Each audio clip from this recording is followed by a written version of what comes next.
कई लोगों को गुदा में फिशर की समस्या होती है। फिशर या गुदा विदर एक सामान्य दर्दनाक समस्या है। इस समस्या में शरीर के निचले भाग की त्वचा में छोटे छोटे कट या दरारें आ जाती हैं। ये समस्या मुख्य रूप से कठोर या शुष्क मल त्यागने में कब्ज या अत्यधिक दबाव के कारण होती है। कई लोग इसे मामूली समस्या मानकर नजरअंदाज कर देते हैं, लेकिन समय पर उपचार न करने से ये गंभीर भी हो सकती है। इस बीमारी के बारे में लोग खुलकर बात भी नहीं कर पाते हैं।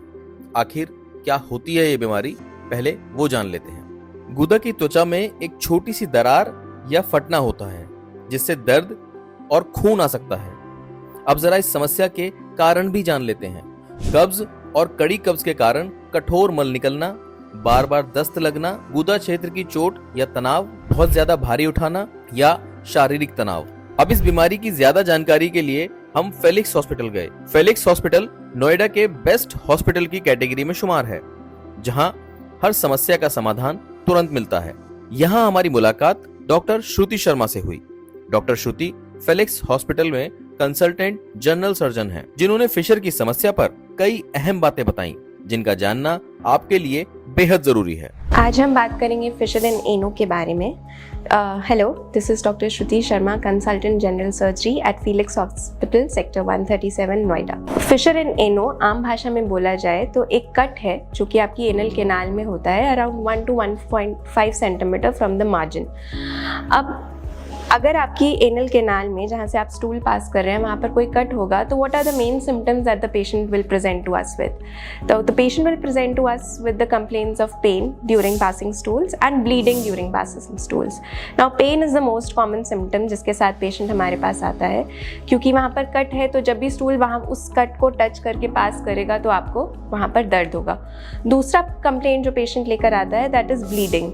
अब वहाँ से जनरली जो पेशेंट डिस्क्राइब करता है, the kind of bleeding that the patient would describe is कि the blood will streak the stool on the side.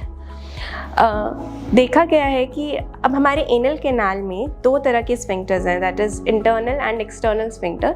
जो एक्सटर्नल स्फिंक्टर है वो आपके कंट्रोल में होता है और इंटरनल स्फिंक्टर आपके कंट्रोल में नहीं होता। अब जब भी वहाँ पे कोई घाव है तो इंटरनल स्फिंक्टर उस पेन को कंट्रोल करने के लिए वहाँ पे कॉन्स्ट्रिक्ट करेगा तो आपकी एनल केनाल का साइज डिक्रीज हो जाएगा।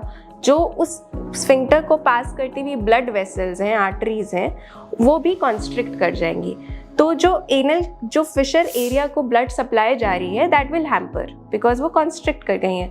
सो once the blood supply to the fissure area will hamper, the healing of the fissure will get delayed, and that is why in fissure in ano हमें generally ऐसा होता है कि patient को बहुत लंबा समय तक ट्रीटमेंट लेना पड़ता है। Today we will be mostly focusing on what are the non surgical treatment for fissure in ano. Now non-surgical treatment is actually the mainstay of treatment for fissure, and 90% cases में ऐसा देखा गया है कि इन non-surgical measures से ही patients ठीक हो जाते हैं। Now number one, what you can do is one must avoid constipation and straining during passing stools. This can be done by consuming high fiber diet and taking lots of fluids. अगर आपको constipation है तो make sure कि आप दिन में 3 से 4 litre पानी पिएं। दूसरा, आप सर्जन के पास जाएंगे तो वो आपको प्रिस्क्राइब करेंगे एक लोकल एनेस्थेटिक क्रीम, जो कि आप अपने एनल एरिया पे लगा सकते हैं बिफोर पासिंग स्टूल। ऑल्सो आपको प्रिस्क्राइब किया जाता है वार्म सिट्स बाथ, जो कि है कि आप एक टब में गुनगुना पानी लेंगे, उसमें बैठ के सिकाई करेंगे और उसके बाद भी आप अपने एनल एरिया पर ओपनिंग के पास आप वो क्रीम लगा सकते हैं। उस क्रीम से क्या होगा कि आपका पेन डिक्रीज होगा, आपका स्फिंक्टर रिलैक्स होगा और आप आराम से स्टूल पास कर सकते हैं, जिसकी वजह से जो फिशर का जो हीलिंग प्रोसेस है वो थोड़ा फास्टन हो जाता है। Now it will take around 6 to 8 weeks for a fissure in ano to heal.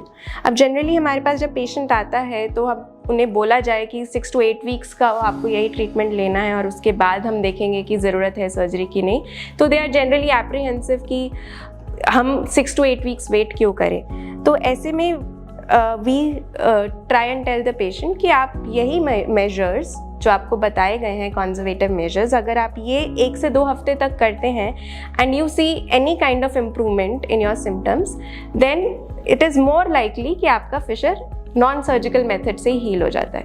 अगर 3 से 4 हफ्ते में भी सर्जिकल मेथड से ही नॉन सर्जिकल मेथड से अगर 3 से 4 हफ्ते में भी आपका फिशर में कोई इम्प्रूवमेंट नहीं है, कोई सिम्टम में इम्प्रूवमेंट नहीं है, then you might need surgery in the end. अगर किसी भी तरीके का इम्प्रूवमेंट नहीं होता है सिम्टम्स में, तो you can go for laser sphincterotomy. If you have any of the above symptoms, any of the set symptoms, you can always contact Felix Hospital.